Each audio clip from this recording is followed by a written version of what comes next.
Good evening. ഞാൻ doctor Nyla, Ayush Vaidyasala, ചെറുവത്താണി. ഇന്നത്തെ topic വൃക്കരോഗത്തെ പറ്റിയിട്ടാണ്. ഇന്ന് ധാരാളമായിട്ട് വളരെയധികം കണ്ടുവരുന്ന ഒരു രോഗം തന്നെയാണ് വൃക്കരോഗം. ഹൃദയ രോഗത്തെക്കാളും ഏറ്റവും വലിയ മാരകമായ രോഗമായിട്ട് തന്നെയാണ് വൃക്കരോഗത്തെ കാണപ്പെടുന്നത്.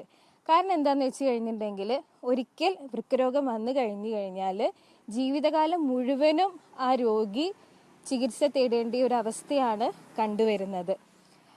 ഈവൻ കിഡ്നി ട്രാൻസ്പ്ലാന്റേഷന് പോലും ഒരുപാട് ചിലവേറിയ ഒരു ചികിത്സ തന്നെയാണ് ഈ അസുഖത്തിനുള്ളത്. അതുപോലെ തന്നെയാണ് ഡയാലിസിസ് വളരെ ഹൈ ക്ലാസ് ആയ ആളുകൾക്ക് മാത്രം തുടർന്ന് ചികിത്സിക്കാൻ പറ്റുള്ളൂ. സാധാരണക്കാർ, അതായത് മിഡിൽ ക്ലാസ്, അതിന് താഴെയുള്ള ആൾക്കാർക്ക് എന്താണെന്ന് വെച്ച് കഴിഞ്ഞാൽ ഒരു ഫസ്റ്റ് സ്റ്റേജോ സെക്കൻഡ് സ്റ്റേജോ വരെ മാക്സിമം അവർക്ക് ഈ ചികിത്സ കൊണ്ടുപോകാൻ പറ്റുന്നുള്ളൂ. അത് കഴിയുമ്പോഴത്തേക്കും അവർ തന്നെ ആ ചികിത്സ ഡ്രോപ്പ് ഔട്ട് ചെയ്യുകയാണ്. നമുക്ക് കിഡ്നി ഡിസീസ് അല്ലെങ്കിൽ വൃക്കരോഗം വന്നിട്ടുണ്ടോ ഇല്ലയോ എന്ന് അറിയാൻ വേണ്ടിയിട്ട് വളരെ കുറച്ച് ലക്ഷണങ്ങളിൽ കണ്ടാൽ തന്നെ നമുക്കത് നിശ്ചയിക്കാവുന്നതാണ്. ആദ്യത്തെ ഇത് എന്ന് പറയുന്നത് ശ്വാസതടസ്സമാണ്. ശ്വാസതടസ്സം രണ്ട് കാരണങ്ങൾ കൊണ്ട് വരാം നമുക്ക്. ഒന്ന്, Hbയുടെ പെർസെൻറ്റേജ് കുറയുന്നത് മൂലം. Hb% എന്ന് പറഞ്ഞു കഴിഞ്ഞാൽ ഹീമോഗ്ലോബിൻ്റെ അളവാണ്. ഹീമോഗ്ലോബിൻ എന്ന് പറയുന്നത് രക്താണു ആണ്. ഇപ്പോൾ രക്താണുയുടെ അളവ് കുറയുകയാണെന്നുണ്ടെങ്കിൽ തീർച്ചയായിട്ടും നമുക്ക് നമ്മുടെ ശരീരത്തിൽ ഓക്സിജൻ ലെവൽ കുറയുന്നു. അതും ഒരു റീസണാണ്. നെക്സ്റ്റ് റീസൺ എന്ന് പറയുന്നത് നമ്മുടെ ശ്വാസകോശത്തിൽ എന്തെങ്കിലും ഒരു വെള്ളം നിൽക്കുക അല്ലെങ്കിൽ നീർ കെട്ടി വരികയാണെങ്കിൽ തീർച്ചയായിട്ടും നിങ്ങൾക്ക് ശ്വാസത്തിൽ തടസ്സം വരാം. രണ്ടാമത്തെ കാരണം എന്ന് പറയുന്നത് ക്ഷീണം അല്ലെങ്കിൽ തളർച്ച. ക്ഷീണം വരുന്നത് എന്തുകൊണ്ടാണെന്ന് വെച്ച് കഴിഞ്ഞിട്ടുണ്ടെങ്കിൽ, നമ്മുടെ കിഡ്നിയാണ് എറിത്രോപോയറ്റിൻ എന്ന് പറയുന്ന ഒരു ഹോർമോൺ പ്രൊഡ്യൂസ് ചെയ്യുന്നത്. ഈ എറിത്രോപോയറ്റിനാണ് ഹീമോഗ്ലോബിൻ്റെ ഉൽപ്പാദനത്തിനും അതിൻ്റെ വളർച്ചയ്ക്കും കാരണമാകുന്നത്. അപ്പോൾ വൃക്കയിൽ എന്തെങ്കിലും രോഗം വന്നു കഴിഞ്ഞിട്ടുണ്ടെങ്കിൽ ഈ എറിത്രോപോയറ്റിൻ ഉൽപ്പാദനത്തിന് കുറയുകയും ചെയ്യും. അതുപോലെ തന്നെ കിഡ്നി ഡിസീസ് ഉള്ളത് കൊണ്ട് അനീമിക് ആവും പേഷ്യൻ്റ്. അപ്പോൾ പേഷ്യൻ്റ് അനീമിക് ആവുകയാണെന്നുണ്ടെങ്കിൽ എന്തുണ്ടാവുമെന്ന് വെച്ച് കഴിഞ്ഞാൽ ഈ തളർച്ച, ക്ഷീണം ഇതുപോലെ തന്നെ അനുഭവപ്പെടുന്നു. അപ്പോൾ ഇതെല്ലാം റിലേറ്റഡ് ആണ്. ഇനി വരുന്നത് എന്താണെന്ന് വെച്ചിട്ടുണ്ടെങ്കിൽ, അടുത്ത ലക്ഷണം എന്ന് പറയുന്നത് നമുക്ക് മൂത്രത്തിൽ തന്നെ നമുക്ക് വളരെയധികം മാറ്റങ്ങൾ നമുക്ക് കണ്ടുവരാവുന്നതാണ്. മൂത്രത്തിൽ എന്താണെന്ന് വെച്ച് കഴിഞ്ഞാൽ, കിഡ്നിയാണ് നമ്മുടെ ശരീരത്തിലെ ജലാംശങ്ങളെ അത് ഫിൽട്ടർ ചെയ്തിട്ട് മൂത്രത്തിൻ്റെ കൂടെ അത് പുറന്തള്ളപ്പെടും. നമ്മുടെ ടോക്സിൻസ് നമ്മൾ യൂറിനിൽ കൂടിയാണ് അത് ലെഫ്റ്റ് ഔട്ട് ചെയ്യുന്നത്.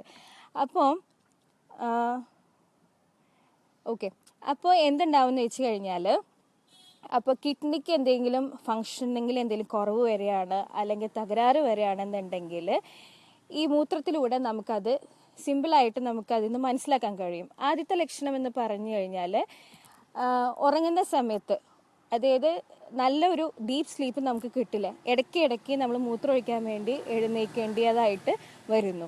അതുപോലെ തന്നെ മൂത്രം ഒഴിക്കുന്ന ഫ്രീക്വൻസി വളരെയധികം കൂടുന്നു. ഇനി മൂത്രം ഒഴിക്കുന്ന ഫ്രീക്വൻസി വളരെയധികം കൂടിയാൽ തന്നെ ചിലവർക്ക് വളരെ കട്ടി കുറഞ്ഞിട്ടും ധാരാളമായിട്ട് മൂത്രം പോകുന്നു. ചിലവർക്ക് കട്ടി കൂടിയിട്ടും വളരെ കുറച്ചായിട്ട് മൂത്രം പോകുന്നു. ഇനി മൂത്രത്തിലും നിങ്ങൾക്ക് എന്തുണ്ടാവാം, രക്തം കാണാൻ പറ്റുന്നതാണ്. അതുപോലെ തന്നെ മൂത്രത്തിൽ ചിലപ്പോൾ നിങ്ങൾ മൂത്രം ഒഴിക്കുമ്പോൾ പതയോ നുരയോ അങ്ങനെ എന്തെങ്കിലും നിങ്ങൾ കാണുകയാണെന്നുണ്ടെങ്കിൽ തീർച്ചയായിട്ടും അതും ഒരു ലക്ഷണങ്ങളാണ്. അപ്പോൾ ഇതെല്ലാം നമ്മുടെ മൂത്രത്തിൽ കൂടെ നമുക്ക് വൃക്കരോഗം ഉണ്ടെന്നുണ്ടെങ്കിൽ കാണപ്പെടുന്ന ലക്ഷണങ്ങളാണ്. ഇനി ലക്ഷണങ്ങൾ എന്ന് പറഞ്ഞാൽ നീര് വരിക, അതായത് നമ്മുടെ ശരീരത്തിലെ ജലാംശങ്ങൾ പുറന്തള്ളപ്പെടാണ്ട്, അതായത് കിഡ്നിക്ക് എന്തെങ്കിലും അസുഖം വരികയാണെന്നുണ്ടെങ്കിൽ അത് ഫിൽട്ടർ ചെയ്തിട്ട് പുറത്തേക്ക് പോവില്ല നമ്മുടെ ശരീരത്തിൽ നിന്ന്. അപ്പോൾ ഇതെന്താണെന്ന് വെച്ചാൽ ഇത് നമ്മുടെ ശരീരത്തിൽ ഉള്ളിൽ തന്നെ അടിഞ്ഞുകൂടും. അപ്പോൾ അടിഞ്ഞുകൂടുമ്പോൾ എവിടെയൊക്കെ നമുക്ക് നീര് കണ്ടുവരാമെന്നുണ്ടെങ്കിൽ നമ്മൾ കൺതടത്തിൽ, മുഖത്ത്, കയ്യിൽ, കാലിൽ, കാൽപാദം, കൈപ്പാദം എന്ന് പറയുന്ന ഏരിയാസിലൊക്കെ നമുക്ക് ഈ വൃക്കരോഗം നീര് നമുക്ക് കണ്ടെത്താവുന്നതാണ്. ഏറ്റവും വളരെ ഇമ്പോർട്ടൻ്റ് ആയിട്ടുള്ള സിംറ്റം എന്ന് പറയുന്നത് രാവിലെ എഴുന്നേൽക്കുമ്പോൾ തന്നെ നമ്മുടെ കണ്ണിൻ്റെ ചുറ്റും നമുക്ക് നീർക്കെട്ടുണ്ടെന്നുണ്ടെങ്കിൽ തീർച്ചയായിട്ടും അത് നിങ്ങൾ ഉടനെ തന്നെ ഡോക്ടറെ കാണേണ്ടതാണ്. അതുപോലെ തന്നെ നെക്സ്റ്റ് ലക്ഷണം എന്ന് പറയുന്നത് ചൊറിച്ചിലും തടിപ്പും നമ്മുടെ ശരീരത്തിൽ ഉണ്ടാവും. ചൊറിച്ചിലും തടിപ്പും എന്തുകൊണ്ടാണെന്ന് വെച്ചിട്ടുണ്ടെങ്കിൽ കിഡ്നിയാണ് ശരിക്കും ഫിൽട്ടർ ചെയ്യുന്നത്. നമ്മുടെ ടോക്സിൻസ് നമ്മുടെ ശരീരത്തിൽ ഫിൽട്ടർ ചെയ്യുന്നത് കിഡ്നിയാണ്. അപ്പോൾ കിഡ്നിക്ക് എന്തെങ്കിലും തകരാറ് വരികയാണെന്നുണ്ടെങ്കിൽ ഈ ടോക്സിൻസ് നമ്മുടെ ബോഡിയിൽ നിന്ന് പുറത്തേക്ക് പോകുന്നില്ല. അപ്പോൾ ബോഡിയിൽ പുറത്ത് പോകാണ്ടാവുമ്പോൾ ഈ കെമിക്കൽ റിയാക്ഷൻസ് കൊണ്ട് നമ്മുടെ ശരീരത്തിൽ, അതായത് നമ്മുടെ സ്കിന്നിൽ ചൊറിച്ചിലും തടിപ്പും കണ്ടുവരുന്നു. പിന്നെ ഈ ടോക്സിൻസ് അടിഞ്ഞു കൂടുന്നത് കൊണ്ട് തീർച്ചയായിട്ടും ഒരു വൊമിറ്റിംഗ് ടെൻഡൻസി, നോസിയ എന്ന് പറയും, അല്ലെങ്കിൽ മനം പുരട്ടൽ എന്ന് പറയും, അല്ലെങ്കിൽ ചിലർ ഛർദ്ദിച്ച് കളയും. ഇതും ഒരു ലക്ഷണമാണ്. പിന്നത്തെ ലക്ഷണം എന്താണെന്ന് വെച്ചിട്ടുണ്ടെങ്കിൽ നമുക്ക് വളരെയധികം തണുപ്പ് ഫീൽ ചെയ്യും. തണുപ്പ് ഫീൽ ചെയ്യുക എന്തുകൊണ്ടാണെന്ന് വെച്ചിട്ടുണ്ടെങ്കിൽ ആ പേഷ്യൻ്റ് അനീമിക് ആവുന്നത് കൊണ്ടാണ്. അനീമിയ എന്ന് പറഞ്ഞു കഴിഞ്ഞാൽ നമ്മുടെ ശരീരത്തിൽ HBയുടെ പെർസെൻറ്റേജ്, അതായത് ഹീമോഗ്ലോബിൻ്റെ അളവ് കുറയുമ്പോൾ ഉണ്ടാവുന്ന രോഗമാണ് അനീമിയ എന്ന് പറയുന്നത്. അപ്പോൾ ഇതെല്ലാം ഇൻ്റർ റിലേറ്റഡ് ആണ്. അപ്പോൾ ഈ ഇത്രയും ലക്ഷണങ്ങൾ നിങ്ങൾ കണ്ടുവരികയാണെന്നുണ്ടെങ്കിൽ തീർച്ചയായിട്ടും എത്രയും വേഗം നിങ്ങളൊരു ഡോക്ടറെ കണ്ട് ചികിത്സ തേടേണ്ടതാണ്.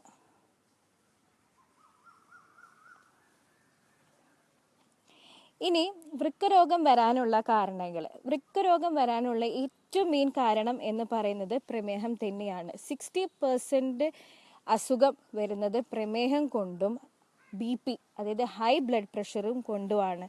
BP കൂടാണ്ട് എപ്പോഴും നമ്മൾ ഒരേ ലെവലിൽ മെയിൻറ്റെയിൻ ചെയ്ത് കൊണ്ടുപോകണം. BP കൂടുകയാണെങ്കിൽ വൈസ് വേഴ്സ തീർച്ചയായിട്ടും അത് കിഡ്നീനെ ബാധിക്കുന്നതാണ്. ഇനി പ്രമേഹം വന്നു കഴിഞ്ഞാൽ ഒരു 7 തൊട്ട് 10 വർഷത്തിൻ്റെ ഉള്ളിലാണ് പ്രമേഹം കൊണ്ട് കിഡ്നിക്ക് തകരാറ് വരുന്നത്. ഇത് ഒരുപാട് പേർക്ക് അറിയുന്ന കാര്യമല്ല. അപ്പോൾ തീർച്ചയായിട്ടും നിങ്ങൾ എപ്പോഴും ഒരു ബ്ലഡ് ടെസ്റ്റ് അല്ലെങ്കിൽ ചെയ്യുന്നത് വളരെ നല്ലതായിരിക്കും, ഡയബറ്റീസ് നിങ്ങൾക്ക് ചെക്ക് ചെയ്യാൻ വേണ്ടിയിട്ട്. ഇതിലൊരുപാട് പേര് കിഡ്നി സ്റ്റോൺസ് എങ്ങനെ റിമൂവ് ചെയ്യാമെന്നൊക്കെ ചോദിക്കുന്നുണ്ട്. അതൊക്കെ നെക്സ്റ്റ് ടോപ്പിക്കിലാണ് കിഡ്നി സ്റ്റോൺസിനെ പറ്റി പറയുന്നത്. അതെ, ഇതിലിപ്പോൾ പറയുന്നുണ്ട് how to overcome this disease. അതിപ്പോൾ നെക്സ്റ്റ് ഞാൻ പറയുന്നതാണ്, ഹൗ ടു ഓവർകം എന്നുള്ളത്. അപ്പം നമ്മൾ 60% കാര്യം പറയും. 60% are due to diabetic and high blood pressure. Next 40% എന്ന് പറയുന്നത് നമുക്ക് മുൻകാലത്ത് എന്തെങ്കിലും കിഡ്നി സംബന്ധമായ പഴുപ്പോ എന്തെങ്കിലും വരികയാണ്, അല്ലെങ്കിൽ ഇത് പാരമ്പര്യം കൊണ്ടും കിഡ്നി രോഗം വരാവുന്നതാണ്. ഇനി നമുക്കിതെങ്ങനെ ടെസ്റ്റ് ചെയ്യാം? കിഡ്നിക്ക് എന്തെങ്കിലും പ്രോബ്ലം ഉണ്ടെന്ന് നമുക്ക് എങ്ങനെ ടെസ്റ്റ് ചെയ്യാം? അതായത് സിമ്പിളായിട്ട് നമുക്ക് യൂറിൻ ടെസ്റ്റിലൂടെ തന്നെ നമുക്ക് കിഡ്നിക്ക് എന്തെങ്കിലും പ്രോബ്ലം ഉണ്ടോ എന്ന് അറിയാൻ പറ്റും. അതായത് കിഡ്നിയുടെ ഫങ്ഷൻ നോർമൽ അല്ലാത്തത് കൊണ്ട് നമുക്ക് കിഡ്നിയിൽ ഹീമോഗ്ലോബിൻ്റെ അളവുണ്ടോ എന്ന് നോക്കുക, യൂറിയ, ക്രിയാറ്റിനിൻ, ആൽബുമിൻ എന്നീ പറയുന്ന കാര്യങ്ങൾ നമ്മുടെ യൂറിനിൽ പ്രസൻ്റ് ആണെന്നുണ്ടെങ്കിൽ തീർച്ചയായിട്ടും അത് കിഡ്നിക്ക് പ്രശ്നമുണ്ടെന്ന് തന്നെയാണ് കാണിക്കുന്നത്. ഷുഗറിൻ്റെ ടോപ്പിക്ക്, ഡയബറ്റീസ് ഒക്കെ നെക്സ്റ്റ് വരുന്നതാണ്. അപ്പോൾ ഇതിനെപ്പറ്റി ഞാൻ കൂടുതലായിട്ട് ഡീറ്റെയിൽ ആയിട്ട് നിങ്ങൾക്ക് പറഞ്ഞു തരാവുന്നതാണ്. ഇനി നമ്മൾ കിഡ്നി ചികിത്സയിൽ ശ്രദ്ധിക്കേണ്ട കാര്യങ്ങളാണ്. ഒന്ന്, പ്രമേഹ രോഗത്തിലെ ഷുഗറിൻ്റെ അളവ്, അതായത് പഞ്ചസാരയുടെ അളവ് വളരെ നമ്മൾ നോർമലാക്കണം. BP കൂടാണ്ട് നോക്കണം. കൊളസ്ട്രോൾ വളരെയധികം നോർമലാക്കണം. പിന്നെ പെയിൻ കില്ലേഴ്സ് കഴിക്കുന്നവർ, പ്രത്യേകിച്ചും പെയിൻ കില്ലേഴ്സ് കഴിക്കുകയാണെങ്കിൽ തീർച്ചയായിട്ടും അത് കിഡ്നീനെയാണ് ഡയറക്റ്റ്ലി ബാധിക്കുന്നത്. അപ്പോൾ പെയിൻ കില്ലേഴ്സ് കഴിക്കുന്നത് കിഡ്നി രോഗമുള്ളവർ തീർച്ചയായിട്ടും ഒഴിവാക്കേണ്ട ഒരു കാര്യമാണ്. അതുപോലെ തന്നെ CT സ്കാൻ, IVP, ആൻജിയോഗ്രാമിലൊക്കെ ഉപയോഗിക്കുന്ന അയഡിൻ എന്ന് പറയുന്ന ഡൈ, അത് നമ്മുടെ ശരീരത്തിൽ വരികയാണെന്നുണ്ടെങ്കിൽ, അതിൻ്റെ എഫക്റ്റ് വരികയാണെന്നുണ്ടെങ്കിൽ കിഡ്നി രോഗികൾ തീർച്ചയായിട്ടും ഇതിൽ നിന്ന് മാറി നിൽക്കേണ്ടതാണ്. ഈ പറയുന്ന പ്രൊസീജിയേഴ്സ് കഴിയുന്നതും ഒഴിവാക്കുക. പിന്നെ കിഡ്നി രോഗികൾ മിതമായിട്ട് വെള്ളം കുടിക്കുക. അവർക്ക് ദാഹിക്കുമ്പോൾ മാത്രം വെള്ളം കുടിക്കുക. കുടിക്കേണ്ട വെള്ളം തഴുതാമ അല്ലെങ്കിൽ നെരിഞ്ഞിൽ ഇട്ട് അല്ലെങ്കിൽ ചെറുവിള, ഇത് മൂന്നും ഇട്ടിട്ടോ അല്ലെങ്കിൽ ഇതിലേതെങ്കിലും ഒന്ന് ഇട്ടിട്ടോ കുടിക്കുന്നത് വളരെയധികം ഹെൽപ്ഫുള്ളായിരിക്കും. പിന്നെ വരുന്നത് എന്ന് വെച്ചിട്ടുണ്ടെങ്കിൽ അനീമിക് ആവാണ്ടിരിക്കുക, അതായത് ശരീരത്തിൽ രക്താണുക്കളുടെ അളവ് കൂട്ടുക.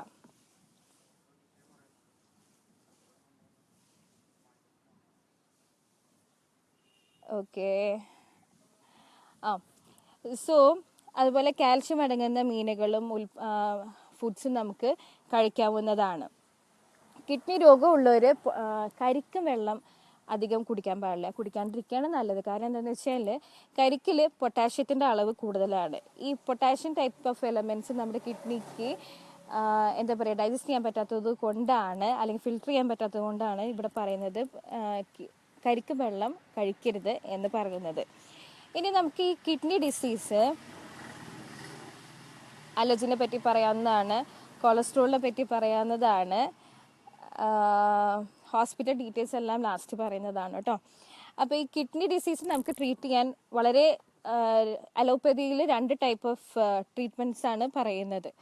ഫസ്റ്റ് ട്രീറ്റ്മെൻറ്റ് എന്ന് പറയുന്നത് ഡയാലിസിസ് ആണ്. സെക്കൻഡ് ട്രീറ്റ്മെൻറ്റ് എന്ന് പറയുന്നത് കിഡ്നി ട്രാൻസ്പ്ലാന്റേഷൻ ആണ്. ഡയാലിസിസ് എന്ന് പറയുന്നത് കൃത്രിമമായിട്ട് നമ്മുടെ ശരീരത്തിലെ ബ്ലഡ് നല്ല രീതിയിൽ ഫിൽട്ടർ ചെയ്തിട്ട്, കൃത്രിമമായ രീതിയിൽ ഫിൽട്ടർ ചെയ്തിട്ട് ചെയ്യുന്നൊരു പ്രക്രിയയാണ് ഡയാലിസിസ് എന്ന് പറയുന്നത്. ഈ ഡയാലിസിസ് തന്നെ 2 തരത്തിലുണ്ട്. ഒന്ന് പറയുന്നതാണ് haemo dialysis and the second one is called peritoneal dialysis. Haemo dialysis എന്ന് പറയുന്നത് നമ്മുടെ ശരീരത്തിലെ രക്തം പുറത്തേക്ക് എടുത്തിട്ട് ഒരു ഫിൽട്ടർ വഴി ശുദ്ധീകരിക്കുന്ന ഒരു പ്രക്രിയയാണ് ഹീമോ ഡയാലിസിസ് എന്ന് പറയുന്നത്. പിന്നെ പറയുന്നത് പെരിറ്റോണിയൽ ഡയാലിസിസ് ആണ്. പെരിറ്റോണിയൽ ഡയാലിസിസ് ഒരു പ്രത്യേക ദ്രാവകം, ഒരു സ്പെഷ്യൽ ദ്രാവകം നമ്മുടെ ശരീരത്തിൻ്റെ ഉള്ളിലേക്ക് നിക്ഷേപിക്കുകയാണ്. എവിടെ? പെരിറ്റോണിയത്തിൽ. പെരിറ്റോണിയം എന്ന് പറയുന്നത് കുടലിന് ചുറ്റുമുള്ള ഏരിയനെയാണ് പെരിറ്റോണിയം എന്ന് പറയുന്നത്. അപ്പോൾ ആ ദ്രാവത്തെ പെരിറ്റോണിയത്തിലേക്ക് ഇഞ്ചെക്ട് ചെയ്യുന്ന ഒരു പ്രക്രിയയാണ് പെരിറ്റോണിയൽ ഡയാലിസിസ് എന്ന് പറയുന്നത്.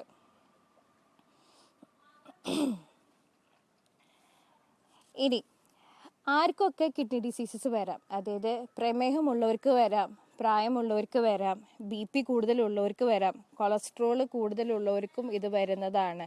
അതുപോലെ ഒരുപാട് പെയിൻ കില്ലേഴ്സും മാനസിക നില തെറ്റിയിട്ട് മാനസിക രോഗത്തിന് ചികിത്സിക്കുന്നവർക്കും എന്താ പറയുക, കഴിക്കുന്ന മരുന്നുകൾ മൂലവും കിഡ്നി ഡിസീസ് വരാൻ വളരെ സാധ്യത കൂടുതലാണ്. അതുപോലെ തന്നെയാണ് മറ്റ് പനികളായ ഡെങ്കിപ്പനി, മലേറിയ, കുഷ്ഠം, പിന്നെ ബാക്ടീരിയൽ ഇൻഫെക്ഷൻസ് ഉണ്ടെന്നുണ്ടെങ്കിൽ ഇതെല്ലാ റീസൺസിനെ കൊണ്ടും കിഡ്നി ഡിസീസ് വരാവുന്നതാണ്. അതുപോലെ snake poison, rat poison, scorpion bite കൊണ്ട് വരുന്നത്, ഇതെല്ലാം കൊണ്ടും കിഡ്നീനെയും എഫക്റ്റ് ചെയ്യുന്നതാണ്.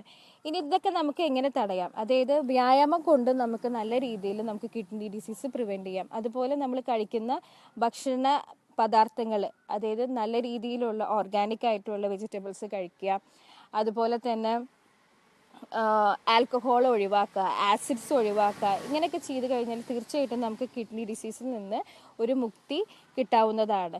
ഇനി കിഡ്നി ഡിസീസ് ഉള്ളവർ കൂടുതലായിട്ട് കഴിക്കേണ്ടത് എന്താണെന്ന് വെച്ച് കഴിഞ്ഞാൽ വാഴക്കിഴങ്ങി നീര് കഴിക്കുക, വാഴപ്പിണ്ടി നീര്, വാഴപ്പോള നീര്, ഇതെല്ലാം അത്യുത്തമമാണ്. ഏറ്റവും കൂടുതൽ ഇവർ കഴിക്കേണ്ടത് ഇതാണ്. ഇനി കഴിക്കാവുന്നത് എന്തൊക്കെയാണെന്ന് വെച്ച് കഴിഞ്ഞാൽ മുതിര, ചെറുപയർ, കക്കരിക്ക, വെള്ളരിക്ക, മത്തങ്ങ, കുമ്പളങ്ങ, ചുവന്നപ്പയർ, മുരിങ്ങാത്തൊലി, കറുക, തഴുതാമ, ചുവന്നുള്ളി, ഉണക്കമഞ്ഞൾ, ഇഞ്ചി, മാങ്ങ ഇഞ്ചി, നെല്ലിക്ക, ഉണക്കമുന്തിരി, സബർജില്, ആപ്പിള്, തണ്ണിമത്തൻ, കരിക്ക്, തേന്, ചക്കര, ശർക്കര, മോര്, വെളിച്ചെണ്ണ, വെണ്ണ, ഇതെല്ലാം കഴിച്ചാൽ നിങ്ങൾക്ക് വളരെയധികം ഹെൽപ്ഫുള്ളാണ്. കിഡ്നി ഡിസീസ് വരാണ്ടിരിക്കാൻ നമുക്ക് ഈ പറയുന്ന ഡയറ്റിലൂടെ നമുക്ക് കൺട്രോൾ ചെയ്യാൻ വളരെയധികം സാധിക്കും.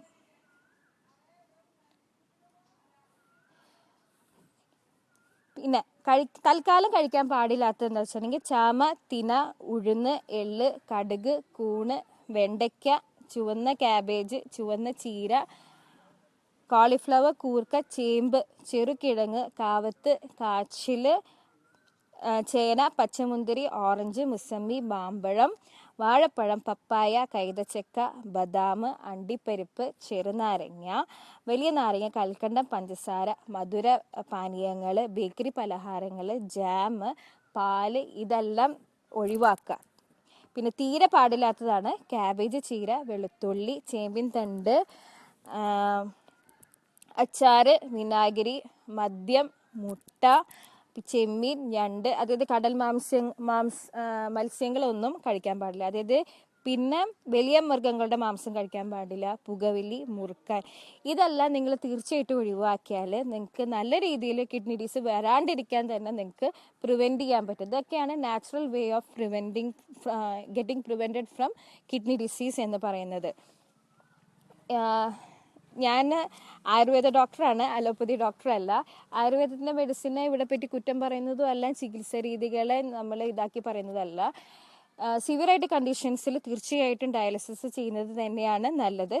പക്ഷെ നമുക്ക് ആയുർവേദത്തിൽ കൂടെ ഈ ഫ്രീക്വൻറ്റ് വിസിറ്റ്സ് ഓഫ് ഡയാലിസിസ് നമുക്ക് പതുക്കെ കുറച്ച് കൊണ്ടുവരാവുന്നതാണ്. അതെ, ഞാൻ പറഞ്ഞിരുന്നല്ലോ, മിൽക്ക് ഒഴിവാക്കണം. മോര് കഴിക്കുന്നതുകൊണ്ട് ഒരു കുഴപ്പമില്ല, പക്ഷെ മിൽക്ക്, തൈര് നിങ്ങൾ കിഡ്നി ഡിസീസ് ഉള്ളവർ ഒഴിവാക്കണം. ഓക്കെ, പിന്നെ അപ്പോൾ ഇതോടുകൂടി കിഡ്നി ഡിസീസ് എന്ന് പറയുന്ന ടോപ്പിക്ക് ഇവിടെ അവസാനിക്കുകയാണ്. എനിക്ക് കഴിഞ്ഞ വീഡിയോ ഇട്ടതിൽ നിങ്ങളോട് ചെറിയൊരു റിക്വസ്റ്റ് ഉണ്ട്, കുറച്ച് കാര്യം പറയാനുണ്ട്. അതായത് ഇപ്പോഴും ആ കമൻസ് വന്നുകൊണ്ടിരിക്കുക, എവിടെ പോയി തട്ടം, എവിടെ പോയി ഹിജാബ എന്ന് പറയുന്നത്. അത്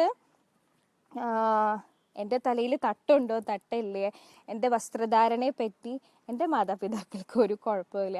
പിന്നെ എന്തിനാണ് നിങ്ങൾ ഇത്ര വിഷമിക്കുന്നത്?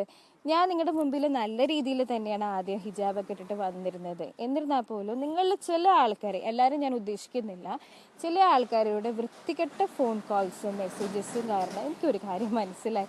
എത്ര നല്ല രീതിയിൽ വന്നാലും നിങ്ങൾക്ക് പറയേണ്ടത് നിങ്ങൾ പറഞ്ഞിരിക്കും.